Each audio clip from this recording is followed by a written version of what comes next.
Hi there, I'm Coy, and today we're going to talk about the dark room in PoD, specifically the PoD Dark Maze. So learning dark rooms is a pretty important thing to know how to do in racing A Link to the Past randomizer. The logic will never require you to do dark rooms, so this is technically considered a minor glitch of sorts, although it's not really a glitch, it's just ignoring that the game wants you to have the lamp. But it can save you a ton of time in randomizer by, like, say, you're dipping PoD before you can finish it. Well, you can also do the dark maze in addition to the other chests that you can reach. Or say you haven't found the lamp, but you'd be in go mode if you had it. Well, you can just do the dark rooms, and then you can skip, searching pendant swap for that lamp, right? And I hear from new players a lot that the dark maze in PoD is like the hardest dark room, right? Like this one is challenging. It's so complicated. It's got so many turns. Well, you're wrong. I'm sorry. I'm sorry to be so blunt about it, but you're wrong. The PoD dark maze is super simple. Mire is what you want to avoid. The first dark room in Mire sucks. The dark maze's PoD is actually very simple. As you can see on the map that I have, the entire thing can be navigated with right angles. And even more than that, we can actually navigate it completely with diagonal movements. So we're going to save state right here. I do have the lamp, so we're going to do it once with the light on to show you what I am talking about.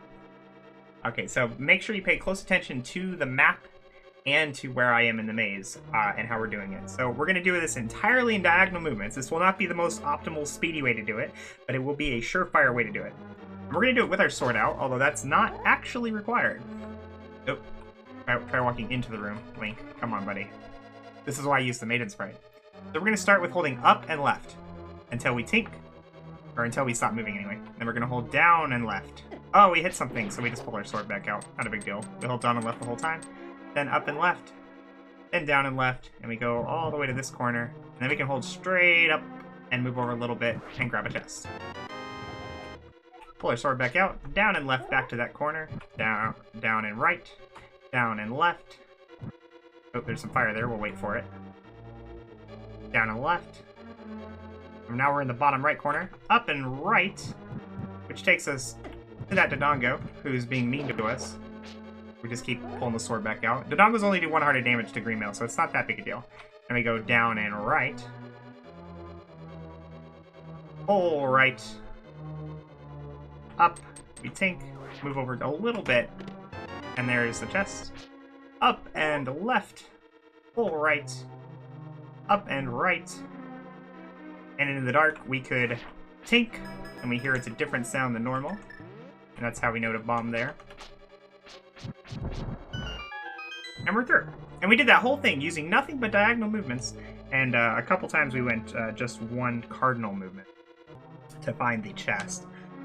But if you can memorize that pattern, then you can always get through the dark maze. Even without a sword, like we'll do it without a sword. Without using the sword at all. Up and left. Down and left. We get hit, but we just keep holding it anyway. Up and left. Down and left. Find the chest. Down and left. Down and right. Down and left. Wait for the fire. Up and right. Oh no, a Dodongo! I don't think they're actually called Dodongos. Down and left. Pull right. Up, move over a little. Up and left. Pull right. Up and right. We found the wall. We bombed the wall. Move away from the bomb because it's scary. And we're through. And you can see I only took 4 hearts of damage. I mean, I had 10 hearts to start with, but without using any weapon whatsoever, we could do that. So now we're going to show you what it looks like without the lights on. I know, scary, but it's going to be okay. Trust me. And we'll do it with the sword out so you can see where I'm moving in the room. And we're going to do the exact same movements we did before. Starting with up and left. Down and left. Oh, we got hit, but we pull our sword back out. Not a big deal. Up and left. Put your sword out. Down and left. It takes us to the corner. Now we go up and left. And we're right in front of that chest. Pull the sword back out. Down and left. Down and right. You can see when we stop moving, because the trail on the sword beam is gone. Up and right. And this is going to take us down that long, scary path where we found a bunch of Dodongos. Down and left. Oop. Full right. To the corner. Up, over a little. There's a chest. Pull sword back out. Up and left. Full right until we stop, and then up and right. We stop moving so we can hear the tink. We're in the right spot. Da-da-da. Moved away from the bomb because it's scary. And again, I only lost 4 hearts. Go through the hole. There it goes. Did we save it? Yep, okay. Now we'll do it once without a sword at all. I know, like, this is going to be complete darkness, so you're not going to be able to tell at all what's happening. So it's going to take a little longer than normal because I don't know exactly when I've stopped moving. So we're just going to hold it a little longer than normal, which also means I'll probably take more damage. But we're still going to make it through. Trust me, it'll happen. We start with up and left. Down and left. Just keep holding it. Up and left. Down and left, and we should be in that corner below the chest, so we go straight up. Over a little. There's a chest. Down and left. Down and right. Down and left. And this will take us all the way to the bottom corner. Up and right, and this will take us down that really long, annoying path with the Dodongos. Down and left. Alright, and then full right. Oh, we'll wait for the fire. Should be in the bottom right corner of the room. We go up and then over a little. Up and left. Full right. Up and right. Oh, we'll wait for this fire, because I'm going to walk through it. There we go. Nope. Nope. Another fire appeared.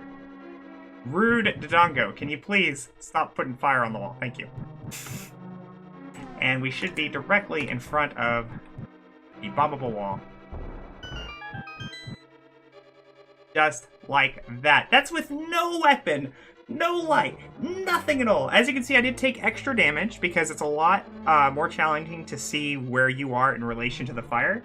But using the Dodongo's fire in combination with just holding down the buttons a little bit longer, you can make sure that you're in the right position. So I hope this helped you realize that the PoD Dark Maze is nothing to be afraid of, and it can absolutely get you 3 more chests out of logic, because we need to ignore that logic to beat the game. Sometimes, maybe. Not all the time, but sometimes. Thank you for watching, and have a great day.